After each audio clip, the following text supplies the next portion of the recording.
Manu alom minjak puada ada. Lain oleh ni nalom kindang menecok ngila.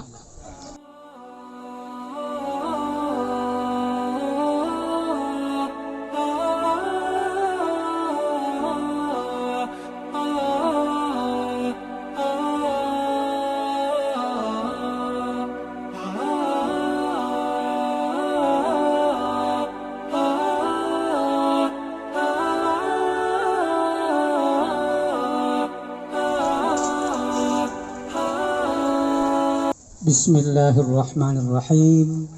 Assalamualaikum warahmatullahi wabarakatuh.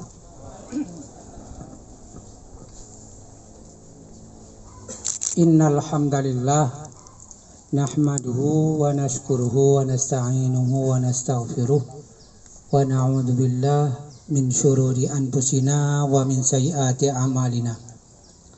May yahdihillahu fala mudilla lahu wa man yudlil fala hadiyalah. Asyhadu an la ilaha illallah wahdahu la syarika lah wa asyhadu anna Muhammadan abduhu wa rasuluh la nabiyya ba'dah. Allahumma shalli wa sallim ala habibina wa sayyidina wa maulana Muhammad wa ala alihi wa sahbihi ajma'in, amma ba'du.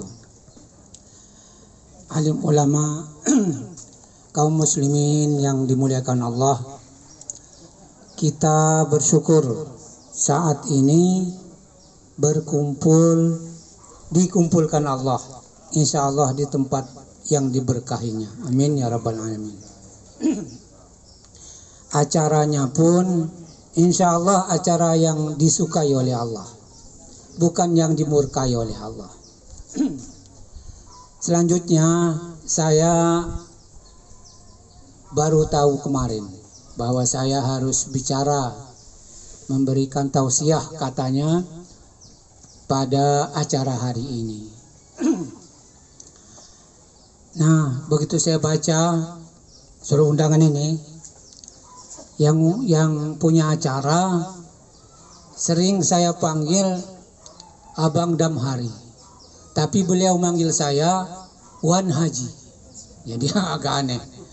Saya dipanggil Bapak, saya manggil beliau Abang. Kalau di rumah boleh manggil saya ini Wan, tapi kalau di luar kayaknya saya dipanggil Wan itu bagaimana? Gimana kalau bahasa Betawinya itu songong. Songong itu enggak sopan. Masa saya manggil beliau itu anak ya. Umpama ini Damhari. Seperti dalam hati ini nggak tega. Tapi kalau Aziz panggil saya Datuk, saya masih tenang-tenang aja. Kenapa? Karena usianya di bawah saya. Tapi kalau Abang Damhari panggil saya Wan, rasanya seperti apa? Nah, junjungan. Kalau Aziz tadi berpantun, pantunnya itu saya ingat betul awalnya, cuman kalau akhirnya nggak tahu. Kambang melor di Sumo. Kalau nggak salah ingat ini kambang melor di Sumo ini awalnya ido-idoina. Kambang melor di Sumo, ku tawit ya mahaga, ku babay ya masedo. Seno wawarah tumbai, wawarah buku api batu ketangkup. Tapi saya mau kasih pantun juga. Pantunnya percis seperti tadi, manu alom. Manu alom minjak puada ada. Lain oleh ni nalom kindang menecok ngila.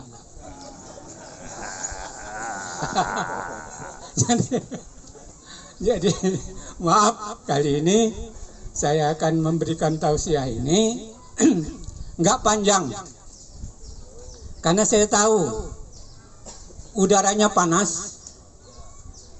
Ketika dia panas, perut lapar, apa yang terbayang? Maka saya nggak mau panjang-panjang, hanya membahas masalah doa kita setiap ada pernikahan. Itu doanya karena judulnya doa juga tadi. Barakallahu laka. Itu yang pertama. Ajaran Rasulullah ini. Barakallahu laka. Artinya semoga Allah memberkahimu. wa baraka alaika. Semoga Allah juga memberkahi kamu. Kenapa kok diulang 2 kali? Satu laka, satu alaika. Artinya sama. Ternyata di sini ada perbedaan. Kalau barakallahu laka, semoga Allah memberkahi kamu dalam kondisi senang. Apa kondisi senang? Umpama dapat rezeki, uang, harta, semoga Allah memberikan berkah kepada hartamu. Itu laka, senang. Wa baraka alaika, semoga Allah memberkahi kamu ketika kamu tidak senang. Maka di situ ala, bukan laka. Seperti apa kondisi tidak senang? Ketika dapat musibah. Kenapa dapat musibah masih tetap dapat berkah? Itu yang kita inginkan.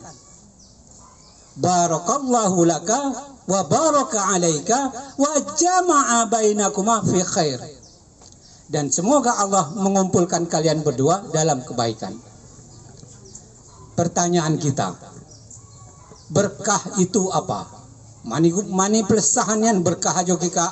Apalagi kita mau berdoa, bi barakatil Fatihah, bi barakal doa api, pokon pelesahan berkah itu. Rama pandai berkah di api. Bahkan buat pembeli zamannya beli mesin cinso. Api cawan. Ji, nyak ngilu berkah jak niku yo.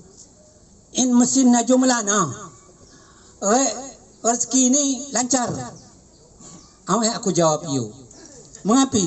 Nyak lain berhak memberikan berkah. Saya beri berkah hanya Allah. Maka aku jawab Maya, ngilu berkah ja Allah dan nyak ji manusia mak kasih ngilu berkah. Pak Kiai ya. Pak ulama ya. Mampu. Si mampu siapa?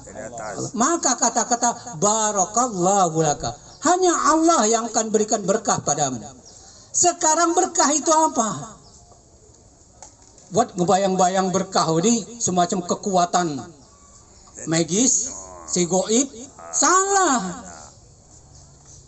Buat berkah ini tiba-tiba nyujimat, salah lagi.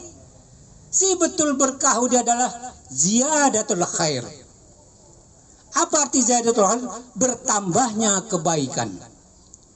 Kalau kita dapat rezeki 1 hari 10.000, diberkahi oleh Allah, 10.000 ini akan menebar bermacam-macam kebaikan. Tidak mungkin dia akan berpengaruh pada kejahatan. Gak mungkin dia akan pasang togel dari 10.000 itu. Pasti 10.000 itu akan dia manfaatkan untuk anak keluarganya. Bahkan ada yang heran orang melihat dia dapat 10.000, dapat menghidupi keluarga besarnya. Itu artinya berkah. Ziyadatul khair, bertambah kebaikan. Ada orang punya kendaraan, diberkahi oleh Allah. Kendaraannya ini setiap dia berjalan mendatangkan pahala. Itu namanya berkah. Ziyadatul khair. Kalau ada orang yang berlimpah harta dan diberkahi oleh Allah, maka hartanya ini akan memberikan kebaikan kepada banyak orang. Itu namanya berkah. Ada cerita ini zaman Nabi Musa. Sepasang suami istri yang amat miskin. Miskin betul, susah dapat untuk makan aja susah. Akhirnya istrinya ini bicara pada suaminya, "Bang, kita kan punya Nabi Musa yang bisa langsung ngomong kepada Allah. Terus tolong katakan sama Nabi Musa, minta pada Allah agar kita ini beri kekayaan." Maka Nabi Musa tergerak, laporlah kepada Allah, "Ya Rabb, ada 2 hambamu yang miskin minta dikayakan." Dijawab spontan oleh Allah, "Ya, akan kita berikan kekayaan," kata Allah, "tapi syaratnya cuma 1 tahun." Cuman satu tahun. Begitu sudah deal, perjanjian dari Allah akan diberi kekayaan, benar-benar kaya. Entah dari mana, pokoknya sudah kaya raya. Tetapi apa yang dilakukan suami istri ini, kekayaannya itu dimanfaatkan sebanyak-banyaknya untuk membantu manusia. Siang malam kekayaan itu dibagikan untuk manusia, terutama untuk kebaikan. Begitu dia tebar kebaikan, makin tambah kekayaannya, makin tambah. Itu namanya ziyadatul khair, berkah. Sudah sampai 1 tahun, bahkan melebar 1 tahun, masih kaya juga. Nabi Musa ingat, perjanjiannya 1 tahun, kok masih kaya juga? Lapor lagi ya sama Allah, ya Rabb, itu suami istri itu kan cuma jatahnya 1 tahun kaya, kok sekarang masih kaya-kaya juga? Apa kata Allah? Wahai Musa, aku malu menarik kembali kekayaannya ketika melihat bagaimana suami istri ini berbuat kebaikan sebanyak-banyaknya yang selalu menadahkan tangannya ke langit untuk diberikan keberkahan. Subhanallah. Sampai perjanjian 1 tahun melebihi. Kenapa? Karena kedua orang ini tidak pernah berpikir tentang untuk kekayaan untuk dirinya sendiri, tapi untuk orang lain. Keberkahannya bertambah-tambah. Inilah keberkahan. Maka kalau ada pasangan suami istri sudah puluhan tahun menikah, hartanya banyak, mobilnya ada yang 4, motornya 5, rumahnya besar, tapi nggak pernah aman dan nyaman, tidak ada sakinah, ketenangan. Bukan karena kekayaannya yang kurang, tapi kedekatannya kepada Allah yang kurang. Jangan heran, ada pejabat tinggi, kalau posisinya udah terlalu tinggi, tapi sama, rumah tangganya nggak pernah tenang, selalu runyam. Sebetulnya bukan jabatannya kurang tinggi, tapi kurang dekatnya kepada Allah Subhanahu wa Ta'ala. Kita periksa diri kita masing-masing, karena kita ini sudah berkeluarga. Bagaimana kondisi keluarga kita? Apa tenang? Karena ayat Al-Quran yang dibacakan oleh Qori tadi nggak bohong. Litaskunu ilaiha, agar kalian merasa tenang dengan pernikahan itu. Kalau tidak tenang, berarti ada masalah pada kita. Apa masalahnya? Ketidakdekatan kita kepada Allah. Maka untuk menurunkan berkah itu, syarat utamanya adalah dekati Allah. Begitu kita mendekati Allah, maka keberkahan itu akan turun. Ketenangan, kenyamanan, kenikmatan. Bukan banyaknya rizki berkah itu. Karena yang kita maksud dengan rizki itu bukan hanya harta, tapi kenyamanan, ketenangan, kebahagiaan, itu adalah rizki yang sesungguhnya. Kaum muslimin rahimakumullah, penghujung doa ini adalah wa jama'a bainakuma fi khair, dan kalian berdua akan dikumpulkan dalam kebaikan. Kebaikan yang mana? Kebaikan menurut agama Allah. Untuk sudah baik antara keduanya, baik dalam keluarganya, baik juga di luar rumahnya. Maka kata Rasulullah, manusia yang paling hebat adalah anfa'uhum linnas. Khairun nas anfa'uhum linnas. Sebaik-baik manusia adalah yang paling bermanfaat buat manusia. Kaum muslimin rahimakumullah, kembali ke wayak tadi, manu alom minjak wadak-wadak lain oleh ni alom kinang bacok nila. Nah, kaum muslimin, apa yang saya sampaikan tadi itulah doa kita. Judulnya kan doa syukuran. Setiap ada pernikahan katakan barakallahu laka wa baraka alaika wa jama'a bainakuma fi khair. Itu hadis dari Rasulullah. Itu doa yang diajarkan Rasulullah sampai sedetail ini. Itu hebatnya Islam. Sehebat itu Islam. Bukan masalah urusan urusan besar, urusan keluarga diatur. Jangankan itu, urusan masuk WC saja Islam mengajarkan bagaimana tata caranya. Kaum muslimin rahimakumullah, mudah-mudahan pertemuan kita ini pertemuan yang diridai oleh Allah dan diberkahi oleh Allah, dan dosa-dosa kita diampuni oleh Allah.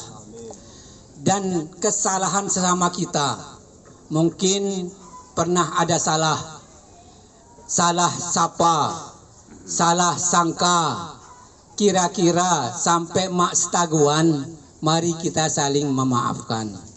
Kalau kita tidak saling memaafkan, maka Allah pun tidak akan menggugurkan dosa kita. Syarat utamanya adalah antara kita saling memaafkan, termasuk suami istri. Kakala juga seribuan mani oleh ni buat buka. Nah, saat ano lam semaafan, insya Allah diberkahi oleh Allah Subhanahu wa Ta'ala. Jangan lupa doanya, barakallahu laka wa baraka alaika wa jama'a bainakuma bi khair. Ala hadhihi niyah wa kullu niyatin salihah. Al-Fatihah. A'udzu billahi minasyaitonir rajim. Bismillahirrahmanirrahim. Alhamdulillah.